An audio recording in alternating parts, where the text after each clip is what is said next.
अस्सलामुअलैकुम, आप देख रहे हैं हो क्या रहा है। मैं हूं फैसल अब्बासी, मेरे साथ मौजूद हैं आरिफ निज़ामी साहब। बहुत शुक्रिया निज़ामी साहब आपका। वज़ीर-ए-आज़म पाकिस्तान इमरान खान अमरीका का कामयाब दौरा मुकम्मल करने के बाद पाकिस्तान पहुंच जाएंगे। वो वापस रवाना हो चुके हैं। उनके दौरे से मुताल्लिक भी बात करेंगे।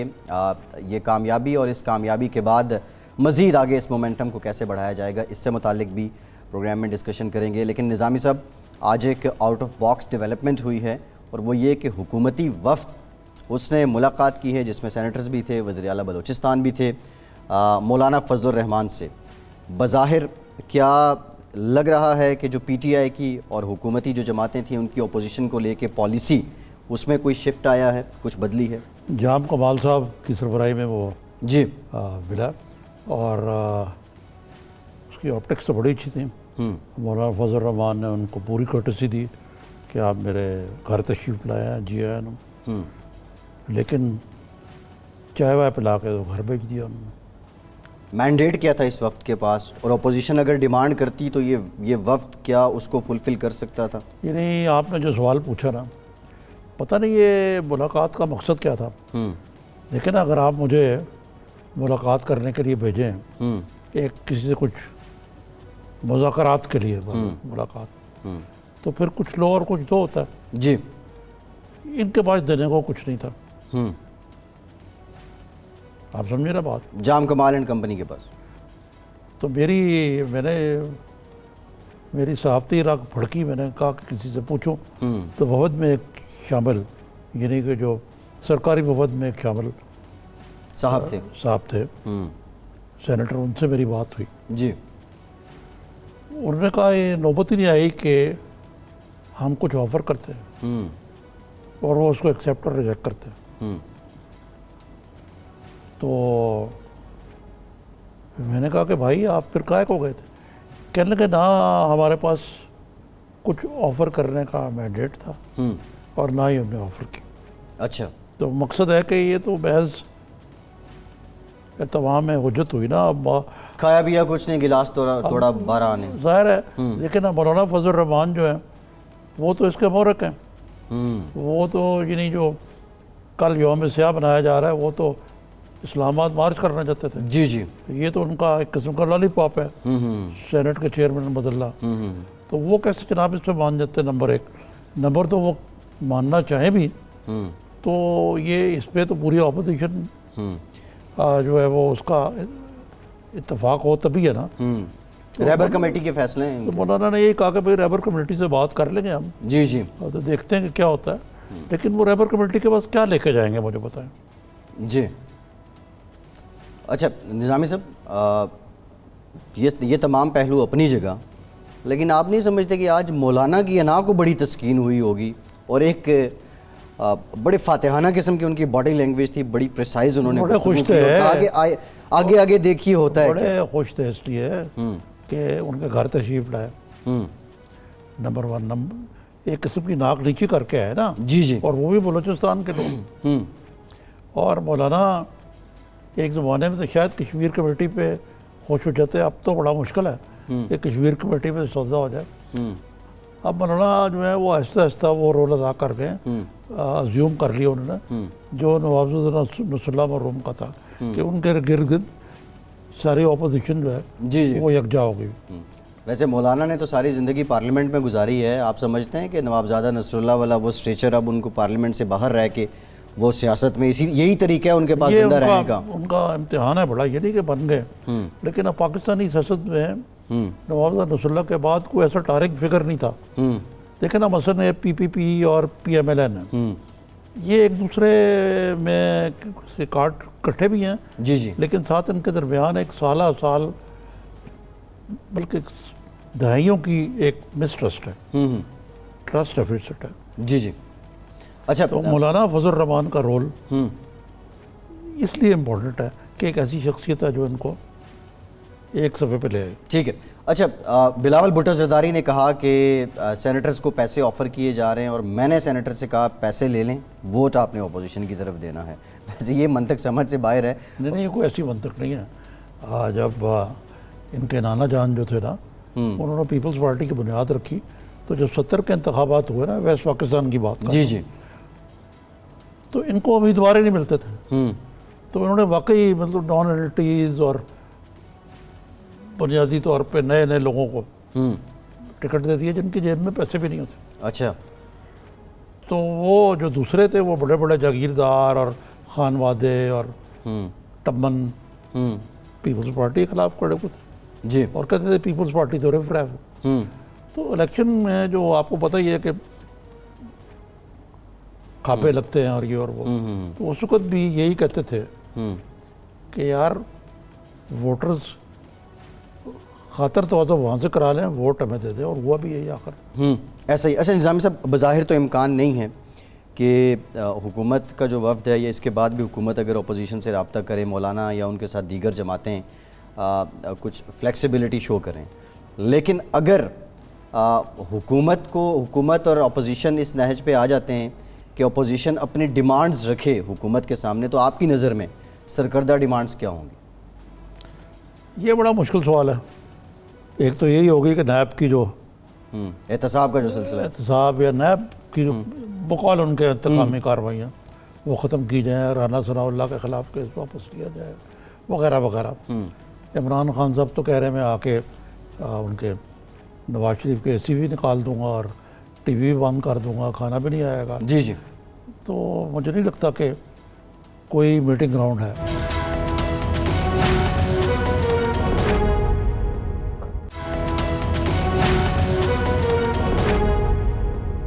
वज़ीर साइंस और टेक्नोलॉजी फ़वाद चौधरी साहब ने भी हमें ज्वाइन कर लिया है। बहुत शुक्रिया फ़वाद साहब आपके वक्त का। फ़वाद साहब, बहुत सी बातें हैं जो आपसे करनी हैं, लेकिन हुकूमती वफ़द की मौलाना से मुलाकात, PTI हुकूमत ने अब अपोजिशन को लेके कुछ अपना अंदाज़, कोई पॉलिसी बदली है क्या? देखिए, असल में अपोजिशन से कोई बहुत बड़ी लड़ाई नहीं है। अपोजिशन से सिर्फ एक लड़ाई है, और वो लड़ाई ये है कि आप हमें ये ना कहें कि जो करप्शन के केसेस में लोग अंदर हैं आप उनको रूरायत दें, आप एहतसाब के ऊपर बात ना करें, अकाउंटेबिलिटी के सिलसिले को रोकने में अपोजिशन का साथ दें। ये पर्सनलाइज्ड चीज़ें हैं। बाकी अगर आप उनके ऊपर बात करें, हमें इकॉनमी के ऊपर बात करने के लिए, हमें मुल्क को आगे लेके जाने के लिए बात करने के ऊपर कोई मसला दरपेश नहीं है। लेकिन जहाँ पे जरदारी साहब का, नवाज शरीफ साहब का, शहबाज शरीफ साहब का एक ज़ाती प्रॉब्लम आ जाता है और वहाँ पे वो ज़िद में पड़ जाते हैं, हमारी तरफ से कोई प्रॉब्लम नहीं। लेकिन वो तो फवाद साहब ये कहते हैं कि ये हमें दीवार से लगाया जा रहा है, ये एहतसाब नहीं इंतकाम है और ये वन साइडेड है। तो कोई ऐसा तरीका है जिससे ऐसा एहतसाब हो जिससे जिसको कहते हैं सांप भी मर जाए और लाठी भी ना टूटे, यानी कि वो कहें कि जी बड़ा ट्रांसपेरेंट एहतसाब है और आप हमें ठीक अंदर दे रहे हैं। देखिए, पहली बात तो यह है कि किसी के शौक के लिए तो लोगों को अंदर नहीं ना दिया जा सकता। जो एहतसाब है वो सबके सामने आपने देखा कि जो भी पहले देखिए ना, क्या क्राइटेरिया क्या होगा। पहला क्राइटेरिया यह है कि क्या ये केसेस हमने बनाए, जवाब है नहीं। जिन्होंने इन्वेस्टिगेशन की हमने लगाए, जवाब है नहीं।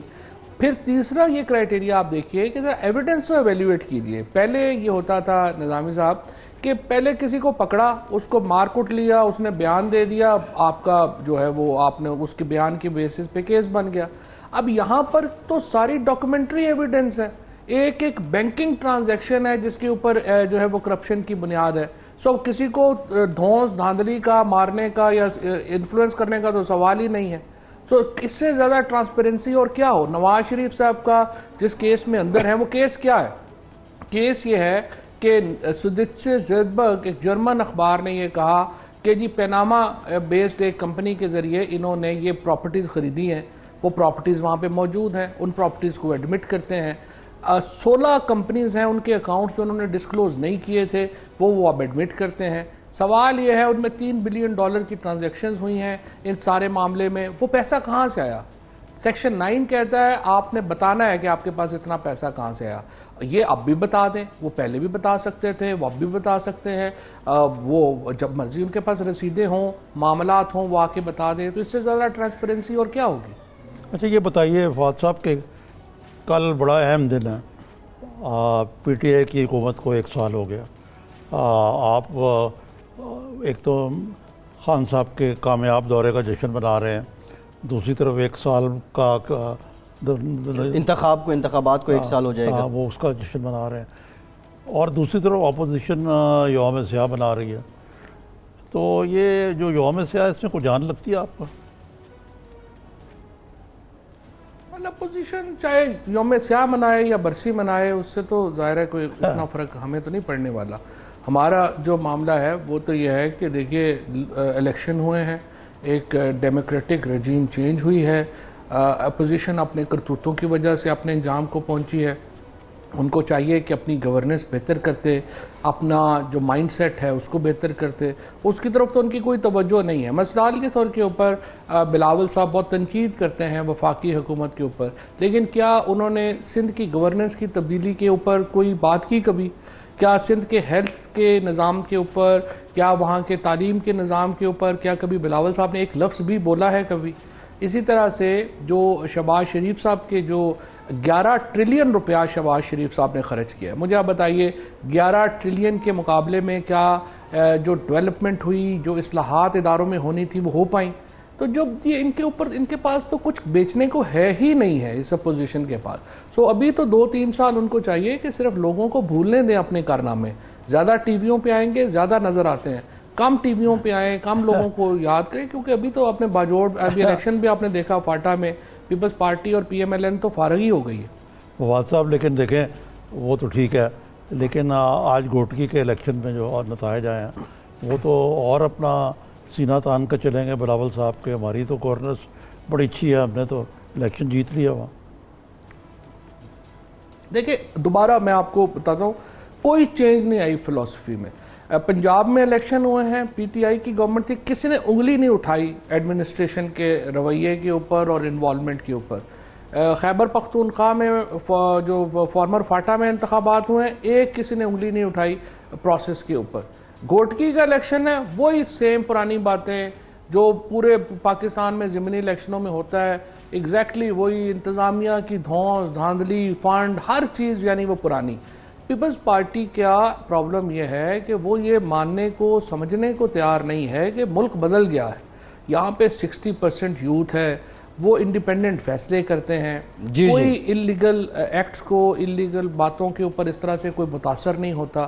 सो यही जो एक मामला है, अनफॉर्चुनेटली वो समझ नहीं पा रहे। अच्छा फवाद साहब, ज़रा सादिक संजानी साहब से मुताल्लिक़ मज़ीद बात करते हैं। बज़ाहिर तो उनकी शख्सियत से और जिस तरह उन्होंने कंडक्ट किया, किसी को कोई ख़ास मसला नहीं है। अपोजिशन ज़ाहिर है ये तासुर भी है, अपोजिशन ये कहती है कि जिस तरह हमें दीवार से लगाया जा रहा है उसका एक तरह से रद्द अमल के तौर पे उनके ख़िलाफ़ तहरीक अदम एतमाद है। अब कल यौम स्याह भी है, क्या ही खूब होता, कोई मुज़ाकरात की बात होती। अपोजिशन ज़ाहिर है जब एहतजाज करेगी, कहीं ना कहीं पूरी तरह नहीं, पार्शली प्रॉब्लम तो हुकूमत के लिए होगा। तो कोई कंसेंसस, कोई मुज़ाकरात अपोजिशन के साथ हो सकते हैं? एक्चुअली हो सकते हैं, और एक्चुअली एक मैं अब आपको इस प्रोग्राम भी बता देता हूँ।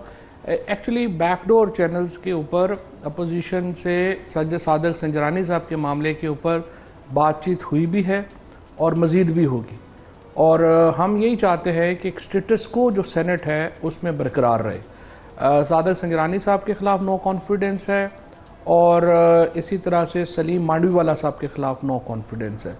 हमारी नज़र में ये जो सादिक संजरानी साहब को चेयरमैन सेनेट रहना चाहिए, और मांडवीवाला साहब को जो डिप्टी चेयरमैन है वो रहना चाहिए असूली तौर के ऊपर। और हम चाहते हैं कि जिस तरह से जो सेटअप बना था उसको ना छेड़ा जाए। हम कोशिश कर रहे हैं कि अपोजिशन ये जो स्टेटस को बरकरार रखने के ऊपर आ जाए, हमारी बात जो है वो उसके ऊपर कर ले। ये इम्पॉर्टेंट है कि सेनेट का जो इदारा है उसके वक़ार के लिए अहम है और पॉलिटिकल प्रोसेस के लिए इम्पॉर्टेंट है। अच्छा फवाद साहब, आपने जिक्र किया अभी कि इनको टीवी पे काम आना चाहिए अपोजिशन को, तो इसका तो बंदोबस्त आप खुद ही नहीं कर रहे। मतलब है कि कुछ पाबंदियाँ इस किस्म की हों कि अपोजिशन आ ही ना सके। ये, और आपने तो इस मामले में कोई ट्वीट भी किया था रिसेंटली, तो ये क्या मामला है, किस तरह इसको हल किया जाए?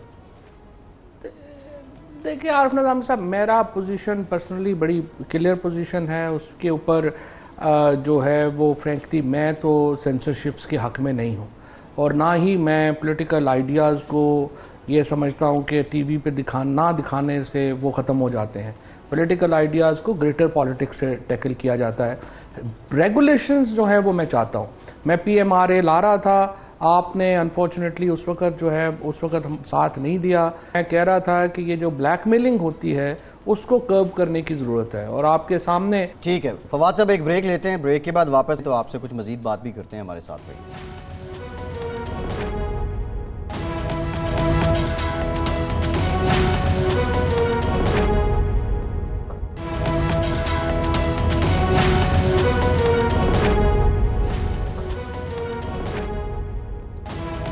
ब्रेक के बाद एक बार फिर से प्रोग्राम में आपको वेलकम करेंगे। निज़ामी साहब, वैसे तो जो वज़ीर-ए-आज़म साहब का दौरा है उसमें जो एक्सपर्ट्स हैं वो भी अपनी ओपिनियन दे रहे हैं, लेकिन PTI के तकरीबन जितने भी वज़रा हैं वो हर तरीके से वज़ीर-ए-आज़म के दौरे को कामयाब गर्दानना भी चाहिए। लेकिन शुरू में आपने एक लफ्ज़ इस्तेमाल किया था, मुबारक सलामत, अपनी जगह ठीक है। इस दौरे के बाद पाकिस्तान पे ज़िम्मेदारी बढ़ेगी, और सबसे बड़ी ज़िम्मेदारी क्या है? नहीं, मेरा पॉइंट ये था फवाद चौधरी साहब कि नए पाकिस्तान में पुराना तरीके नहीं चलने चाहिए मुबारक सलामत के। आपको पता ना कि हमारी अखबारों में ये तो जब कोई सरबराह हुकूमत या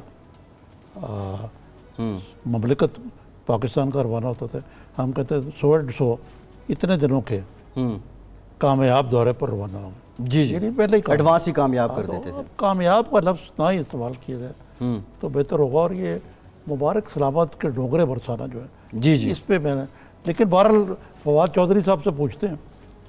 फवाद साहब, ये बताइए कि दौरा का एक तो खैर कामयाबी नाकामी तो आप उसको कर ही देंगे, दूसरे आप समझते हैं कि इसकी सही प्रोजेक्शन हुई है पाकिस्तान में हमारे मीडिया की तरफ से? देखिए, काफ़ी अच्छी प्रोजेक्शन तो मीडिया में अच्छी हुई है, कोई शुबा नहीं है। असल में फ्रैंकली जो कश्मीर के ऊपर जो प्रेसिडेंट ट्रंप ने जो बात की, यहाँ पे चूँकि बड़ा फोकस था कि सिर्फ अफ़गानिस्तान ही के ऊपर बात होगी, तो कश्मीर के ऊपर जिस तरीके से एक ओपन बात हुई, उससे एक फिर जो इंडियन मीडिया का जो इस वक्त हाल है, मतलब वो कहते हैं ना कि काटो तो बदन में लहू नहीं, वो वाला हाल हुआ है उनका। और जिस तरह वो जी मर रहे हैं, वो ज़्यादा असल में इस वक्त मैं तो फ्रैंकली पाकिस्तानी मीडिया से ज़्यादा इंडियन मीडिया एंजॉय कर रहा हूँ। और जिस तरह वहाँ पे एंकर्स चीख रहे हैं, चंगाड़ रहे हैं, अखबारों में जो लफ्ज़ लिख रहे हैं उनसे खून टपक रहा है, तो बड़ा मज़ेदार हुआ है। तो इस वक्त उससे पता चलता है कि विज़िट तो काफ़ी कामयाब रहा। नहीं, आप जो बात कह रहे हैं ना, मैं आपसे 100% मुत्तफिक हूँ कि इस वक्त मैं भी देखता हूँ, इंडियन मीडिया ख़ुद भी देखा है मैंने, उन पर नज़ाई कैफियत आ रही है। और इसमें एक सीरियस जो चीज़ ये है कि सदर ट्रंप ने बैक जुम्बुश कलम उनको फारिग कर दिया है, और वो समझते थे कि हम अमेरिका के स्ट्रेटेजिक एलाई हैं। अब वो कह रहे हैं कि जी हमें डोर बैट के तौर पे इस्तेमाल किया गया, और यही फीलिंग है कि जी पाकिस्तान दोबारा उनका फेवरेट बन गया। लेकिन मेरा कहने का मकसद ये था फवाद साहब कि इन चीज़ों को पंजाबी में जिसको कहते हैं तोड़ चढ़ाने के लिए, चाहे अफ़गानिस्तान हो, कश्मीर हो, अभी हमें बहुत कुछ करना बाकी है on diplomatic and security front. नहीं, वो बात तो आपकी सही है। वो जो सब्सटेंटिव स्टेप्स हैं, कुछ लिए भी गए हैं, कुछ लेने भी हैं। देखिए, हमारा अफ़गानिस्तान, एक स्टेबल अफ़गानिस्तान हमारे इंटरेस्ट में है। अब स्टेबल अफ़गानिस्तान तब होता है जब वहाँ के मुतहारिब ग्रुप किसी नुक्ते पे पहुँचते हैं। यकीनी तौर के ऊपर जिस तरह प्राइम मिनिस्टर साहब ने भी वहाँ पर ये बात की और प्रेसिडेंट ट्रंप ने भी की, चूँकि दोनों इतने आई वुड से कि इस सारे प्रोसेस में इन लोग हैं कि इनकी बात को ज़ाहिर है कि अहमियत इनसे ज़्यादा किसकी बात को अहमियत देंगे। दोनों ने ये कहा है कि हम हिस्ट्री में इससे ज़्यादा करीब नहीं हैं डील के मुतहारिब ग्रुपों में। सो इसका मतलब ये है कि अफ़गानिस्तान में और जो हुकूमत में, अमेरिका में और मुतहारिब ग्रुपों में एक कोई ना कोई सेटलमेंट जो है वो करीब है, अदरवाइज़ ये दौरा भी ना होता। और जो जिस तरीके से प्राइम मिनिस्टर इमरान खान को देखें, एक एज है ना, आप भी उनको जानते हैं, वो वेस्टर्न सोसाइटी से वहाँ पे सब उनको चूँकि बड़ा अरसा रहे हैं। नवाज शरीफ इतने कंफर्टेबल नहीं थे कम्युनिकेशन में, बात करने में। इमरान खान को ये एज है कि वो इमरान खान को ये एज है कि वो जब जाते हैं वहाँ पे तो वो उनसे उन्हीं की तरह बात करते हैं, उसी लेवल पे बात करते हैं, उनका ये इशू जो है। फिर दूसरी एक और इम्पॉर्टेंट बात भी आप ज़रूर ज़हन में रखिए कि इमरान खान को जितना अफ़गानिस्तान का फर्स्ट हैंड नॉलेज है उतना किसी और पाकिस्तानी लीडर को नहीं है। वो वहाँ पे तालिबान जो बुधारे ग्रुप हैं वो उन लोगों को जानते हैं, वो जो पख्तून कल्चर है उसको वो जानते हैं। उन्होंने किताब लिखी हुई है फाटा के ऊपर। सो इमरान खान का जो एक नॉलेज है, पर्सनल नॉलेज है, वो भी उनको एक काफ़ी एज देता है जब वो इस किस्म की मीटिंग्स में होते हैं। सो मेरा ये ख्याल है कि जो लगा है बातों से वो यही लगा है कि हम काफ़ी करीब है एक डील के। अच्छा फातिमा, इसमें एक पहलू तो ये भी है कि इमरान खान साहब शुरू से कहते रहे और मेरा ख्याल है कि वो विंडिकेट हुए जैसे उन्होंने कहा, और पाकिस्तानी फ़ौज भी कहती रही है कि जनाब ये इसका फ़ौजी हल नहीं है, इसका सियासी हल है, मुज़ाकरात के ज़रिए हल है, और अब अमेरिका तोन करन उस तरफ आ गया। दूसरी ये है कि जो पहले माजी में लीडरशिप थी और उनके मुकाबले में इमरान खान साहब और फ़ौजी क़ियादत जिसने ये करना है काम, वो एक पेज पे हैं, और बल्कि उनको साथ जाने का आर्मी चीफ को और DGIS को एक अच्छा फ़ैसला था जो मेरे ख्याल से इमरान खान साहब का इनिशिएटिव था और इसका फ़ायदा हुआ। नहीं, वो तो बिल्कुल जो है वो बड़ा फ़ायदा हुआ, और उसको हम एक पहले हमेशा ये होता है अमेरिका में या वेस्ट में, हमेशा ही वो ये कहते हैं कि जी देखें आपकी सिविलियन लीडरशिप और बात करती है, फ़ौजी लीडरशिप अलहदा बात करती है, तो आप हमें बताएं हम बात किससे करें। या कभी पॉलिटिशियंस इधर नहीं होते या जो है वो फ़ौज इधर नहीं होती। इस दफ़ा जो एक और पाकिस्तान को एज ये मिला है कि इसमें कोई, बल्कि आई वुड से कि फ़ौज और हुकूमत इतने करीब काम कर रहे हैं कि अपोजिशन वाले तो तनकीद कर रहे हैं कि जी इतने करीब क्यों हैं। कभी कहते हैं कि जी लहदा हों तो उधर से तनकीद कर रहे हैं, एक जगह के ऊपर काम कर रहे हैं तो फिर भी लोगों को तकलीफ है। तो मेरा ये ख्याल है कि इंटरनेशनली जो है वो इससे एक तासुर अच्छा जा रहा है, मुल्क के तो मुफाद में है, हमारे तो पाकिस्तान के तो काम निकल रहे हैं, बाकी किसी को तकलीफ हो तो। हाँ नहीं सही है, ये वन विंडो ऑपरेशन है, और मेरा ख्याल है कि जिस अंदाज से ट्रंप गैर रवायती लीडरों के हवाले से उन्होंने वो बातें कर दी जो किसी अमरीकी सदर ने नहीं की थी पाक भारत तल्लुकात के हवाले से। उन्होंने ये भी कहा कि कश्मीर में बड़े बम फट रहे, मैंने सुना बड़ी खूबसूरत जगह एक लिहाज से जो वहाँ पे बड़े तरीके से उन्होंने वहाँ पर जो एट्रॉसिटीज़ हो रही हैं उसका भी जिक्र कर दिए कि वो वेल ब्रीफ्ड लग रहे थे। तो ये तो, लेकिन एक जो क्रिटिसिज्म आया फवाद साहब वो ये कि वो जो उनका जलसा था जो बड़ा माशाल्लाह कामयाब था इमरान खान साहब का, ये क्रिटिसिज्म आया कि उस मौके पे ये चीज़ कि जी इमरान खान सब कह रहे हैं कि जी वो नवाज शरीफ को ऐसी बंद कर दूंगा जाते ही जेल, वो खाना नहीं आएगा या पता नहीं टीवी बंद हो जाएगा, ये सहूलियात सिसिलियन माफ़ी वगैरह बातें तो हैं सही, लेकिन आया ये मौका था बीइंग प्राइम मिनिस्टेरियल कि आप ये बातें करते हैं क्योंकि पाकिस्तान का वज़ीर आज़म है।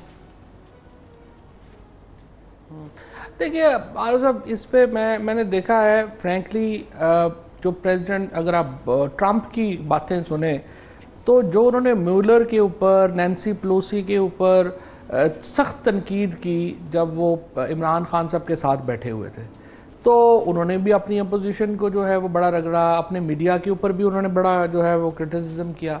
सो ट्रंप की बातें जो हैं वो हमें तो नहीं लगी कि वो उन्होंने नहीं करनी चाहिए थी, लेकिन प्राइम मिनिस्टर साहब के ऊपर मैं ये समझता हूँ कि ओवरसीज़ पाकिस्तानी जितने हैं ना वो यही बातें सुनना चाहते हैं। उनको ये यकीन दहानी चाहिए प्राइम मिनिस्टर से कि वो अकाउंटेबिलिटी के ऊपर कोई ली तो लाल से काम नहीं लेंगे। हाँ, ये बात आपकी ज़रूर है, मेरा जो है फ्रैंकली स्पीच में इनपुट नहीं था, वरना मैं ज़रूर ये भी बात करता कि आपको इतना बड़ा जो इज्तिमा है उसमें जो मुस्लिम उम्मा और वेस्ट के जो ताल्लुकात हैं उनके ऊपर भी बात करनी चाहिए थी। और पाकिस्तान एक फ्यूचर लीडर है, पाकिस्तान एक लीडर है मुस्लिम उम्मा का, सो हमें जो फ्यूचर के एक रिलेशनशिप हैं वेस्ट के साथ, मुस्लिम दुनिया के, वो कैसे होने चाहिए, किधर लेके जाने चाहिए, उसके ऊपर भी। और फिर अगले दिन खैर प्राइम मिनिस्टर साहब ने वो जो इंस्टीट्यूट ऑफ पॉलिसी में काफ़ी जो है वो उसके ऊपर बड़ी जो बातें हैं वो वहाँ पे उन्होंने कर दी, लेकिन वहाँ पर भी मेरा ख्याल है वो कर सकते थे। ठीक है, खान साहब का इस्तकबाल की तैयारियां भी हैं और वो जब दौरे से वापस आएंगे, जहांगीर तरीन साहब ने आज कहा है कि उनके इस्तकबाल के लिए लोग वहाँ पे पहुँचें। इस इस्तकबाल के पीछे पैगाम क्या है? तो 1 साल पूरा हो रहा है और 1 साल के बाद जो है वो जो कामयाबियाँ मिली हैं, बेसिकली दौरे की कामयाबी तो एक हिस्सा है, ओवरऑल जो है वो 1 साल पूरा होने का एक यौम तशक्कुर मनाने का जो है वो फ़ैसला किया है और वो इंशाल्लाह रात को पहुंचेंगे 1:30 बजे। आज प्राइम मिनिस्टर साहब जो हैं वो लैंड करेंगे, उसके बाद वहाँ पर इस्तकबाल होगा। टाइमिंग वैसे अच्छी रही है कि 1 साल मुकम्मल होने पर वो एक जिसको कहते हैं he is come back on a high Khan साहब, इधर दूसरी तरफ opposition is also on high, वही उर्दू वाला हाई। तो ये खूब दंगल जो है वो ऑपोजिशन इज ऑन उर्दू वाला हाई। ऑपोजिशन के पास देखे ना उनके पास कोई नैरेटिव है, ना बयानिया है, ना कुछ है, सिर्फ एक ही है, हमें जेलों से निकालो, मेरे अब्बू को जेल से निकालो, वो कह रहे हैं मेरे अब्बू को जेल से निकालो, बस यही पॉलिटिक्स है फिलहाल। लेकिन एक बात है फवाद साहब, बिलावल साहब की ये आप दाद दें कि उन्होंने इसके बावजूद बड़ी पॉजिटिव बात की है इमरान खान साहब के दौरे के हवाले से। उनका इख्तलाफात अपनी जगह, लेकिन बतौर वज़ीर आज़म अगर वो जहाँ उस मामले में हम पूरी तरह उनके साथ हैं। नहीं, वो तो हमने उसको खुशामदीद भी कहा है और बिल्कुल बिलावल साहब कई दफ़ा इशूज़ के ऊपर बड़ी अच्छी पोजीशन जो है वो लेते हैं, ये भी उनके अच्छे बयानात में से एक था। इससे पहले भी उन्होंने आई मस्ट से कि जो मज़हब को सियासत में लाने के ऊपर जो उन्होंने रोल अदा किया, ना लाने के ऊपर उन्होंने जो अपनी पोजीशन ली है वो बहुत अच्छी पोजीशन है, उसको बिल्कुल वेलकम करना चाहिए। और ये भी उन्होंने बड़ी एक जो है वो मैच्योर बात की है। सिर्फ ये है कि अगर वो अपने आप को थोड़ा सा इस अकाउंटेबिलिटी के प्रोसेस में जो है वो अलहदा करें बाकियों से, तो वो बेहतर होगा। अब उनके जो चीफ मिनिस्टर हैं और थोड़ा सा अपने सिंध हुकूमत की गवर्नेंस को भी तगड़ा करें, वो भी बेहतर है पाकिस्तान के लोगों के लिए। देखिए, पॉलिटिकल पार्टीज़ का होना बड़ा इंपॉर्टेंट है। ये तो नहीं हो सकता कि हम सिर्फ अकेली पॉलिटिकल पार्टी हो जाएं और कोई और पॉलिटिकल पार्टी ना बचे। हम कोई चाइनीज़ या रशियन निज़ाम तो नहीं लाना चाहते। हम तो ये चाहते हैं कि इस तरह से जमहूरियत चलती रहे, मल्टी पार्टी सिस्टम हो, पार्टियाँ तगड़ी हों। उसके लिए इम्पॉर्टेंट है कि वो भी अपना नैरेटिव में भी तब्दीली लाएँ, स्पेशली करप्शन के नैरेटिव में।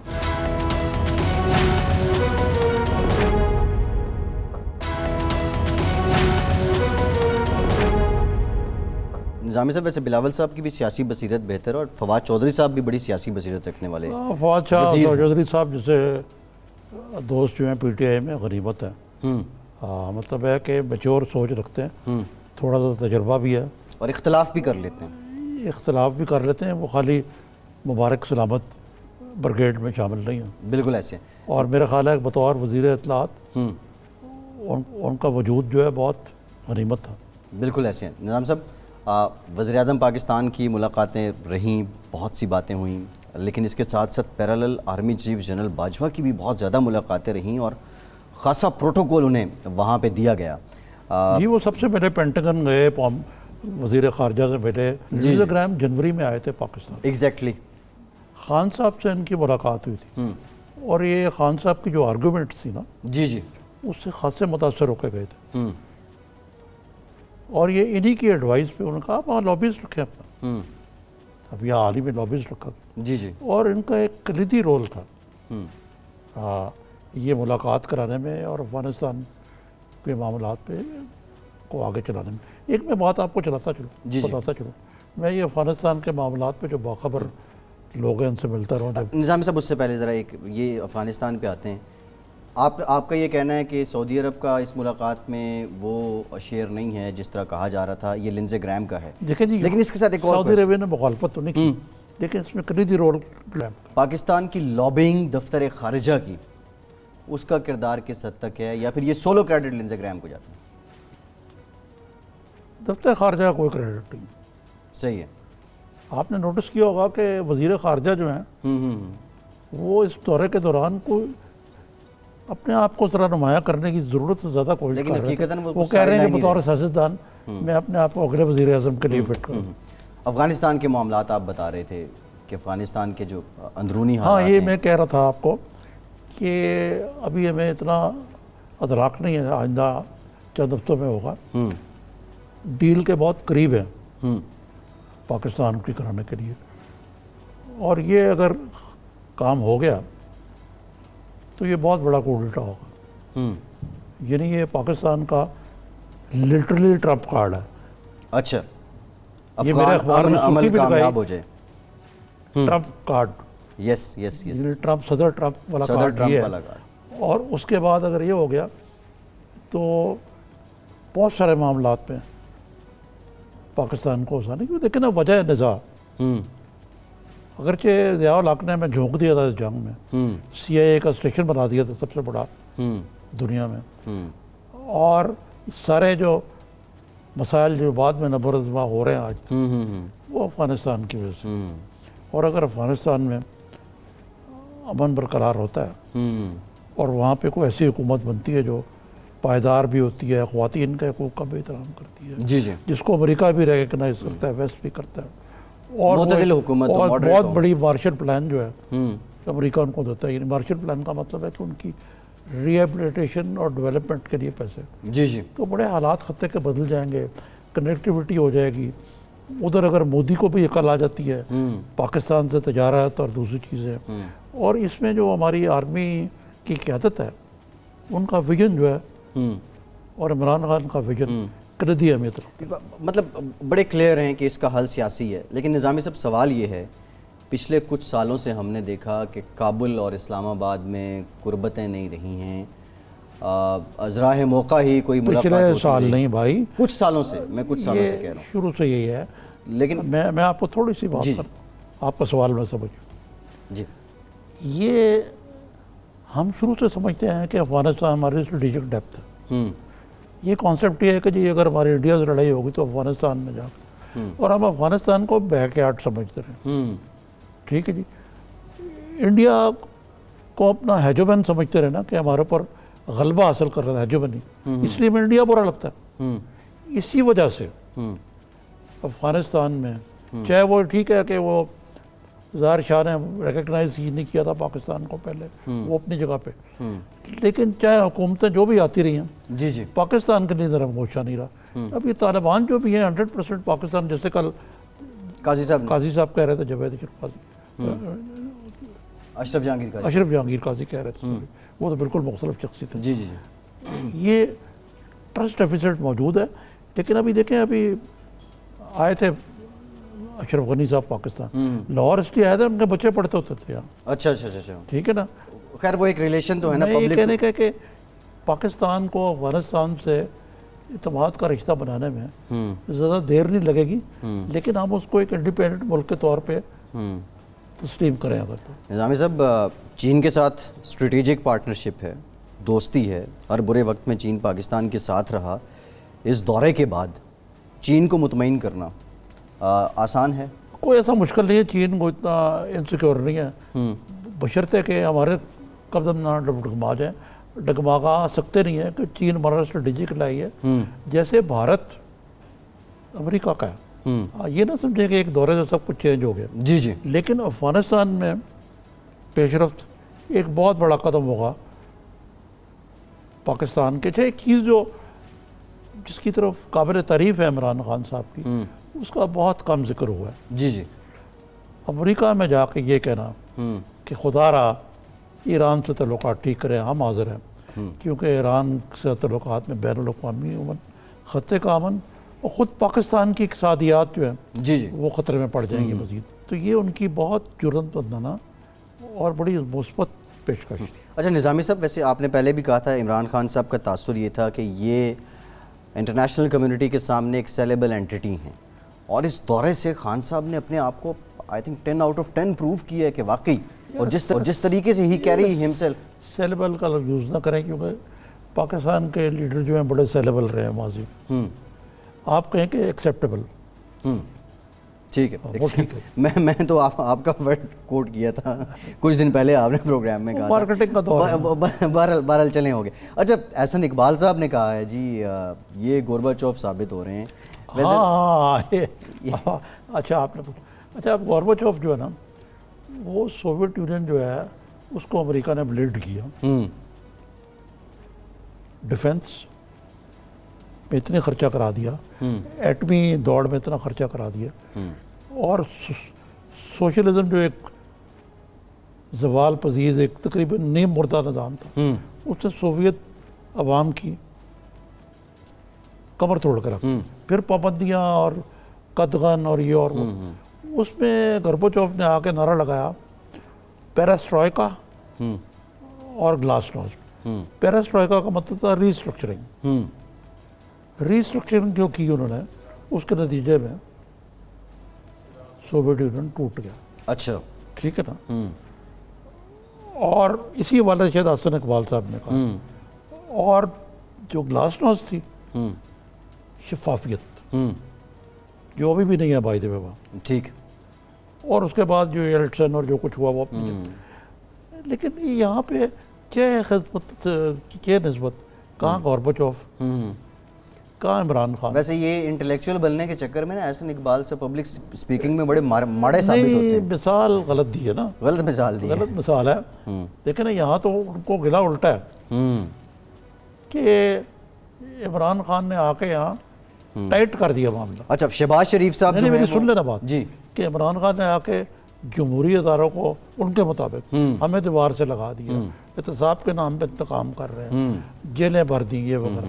ये तो फिर वो कोई स्टालिंग है या कोरबचाव से कोई मुनासबत देते तो खैर ठीक होती, लेकिन शहबाज शरीफ साहब हिटलर से देते हैं मुनासबत। गोर्बाचोव का मामला गलत। ठीक है। अच्छा, निज़ामी साहब, घोटकी का ज़िमनी इलेक्शन पाकिस्तान पीपल्स पार्टी वहाँ पे जीत गई। GDA PTI इनके जो इत्तेहादी कैंडिडेट थे उन्होंने कोई तकरीबन 72,499 वोट लिए हैं और पीपल्स पार्टी 89,180। और ये जो सीट छोड़ी थी वो जो मरहूम वज़ीर हैं, जिससे पहले जो वज़ीर थे उन्होंने ये छोड़ी थी। बिलावल भुट्टो जरदारी ने कहा है कि नया पाकिस्तान ना खपे और यहाँ से तब्दीली का आगाज़ होता है। कितना बड़ा ब्रेक थ्रू है पीपल्स पार्टी के लिए? देखिए, अभी फवाद चौधरी साहब से आपने पूछा था जी, उसने कहा जी वहाँ कोई अवाम की तरफ, डेवलपमेंट की तरफ भी तवज्जो देनी चाहिए। बात फवाद चौधरी की ठीक है, लेकिन बिलावल भी ठीक कहते हैं। इस तरह के वहाँ पे जो भुट्टो का जो एक शहर है, आप अंदाज़ा करें कि एक शख्सियत जो 1970 में इंतखाबात में स्वीप किया था, जी जी, 67 में उसने पार्टी बनाई थी या 68 में, आई थिंक 30 नवंबर 1967, 67 में मौजूद, बाय द वे मौजूद था वहाँ डॉक्टर मुबशर का। अच्छा अच्छा अच्छा, बनफ्स नफीस पार्टी बनते हुए देखी पीपल्स पार्टी। जी, मैंने पार्टी बनते हुए देखें। उसने अपना इतना बड़ा इम्प्रिंट छोड़ा कि उसके बाद 4 दफ़ा तो पीपल्स पार्टी हुकूमत में आ गई, हुकूमत में आई। फिर सिंध में उनको कोई लाने वाला नहीं है अभी। और मैं कई दफ़ा गया हूँ वहाँ, नोडेरो, लाड़काना वगैरह, अथा गुर्बत की उसमें डूबे हुए वो।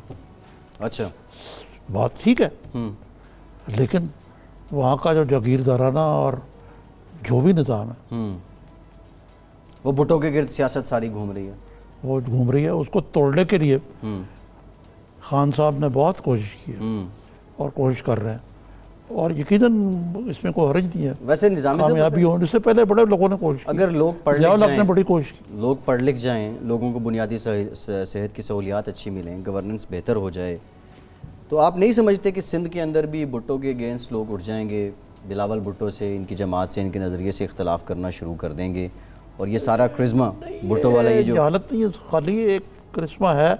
और आप देखें जो बिलावल हैं, ये एक नया खून आया अभी, और उनमें अपनी वालदा और नाना जान का झलक है, नजर आती इसमें है। कोई शक नहीं है। तो ये चीज़ें जो है इसको हम इग्नोर नहीं कर सकते। ठीक है। अच्छा, ये एक बार फिर से ये चेयरमैन सेनेट के मामले पे आ जाते हैं निज़ामी साहब। आपको बहुत कलक है कि चेयरमैन सेनेट का। नहीं, ये इस वक्त बड़ी इंटरेस्टिंग सूरत हाल है। देखें, हुकूमत गई है अपोजिशन के पास, मौलाना साहब के पास। दूसरा ये है कि 2 अपोजिशन के लोग सादिक संजरानी साहब के इशाइये में उन्होंने शिरकत की और उन्होंने कहा कि हम आपका साथ देंगे, और उन्होंने ये भी कहा, जो रिपोर्ट हुआ है, कि हमारे साथ अपोजिशन के कुछ और लोग भी हैं जो आपका साथ देंगे। इनमें कुलसूम परवीन साहब हैं और दिलावर खान साहब हैं। बात सुने, वो क्या कहते हैं, 2 swallows don't make a spring।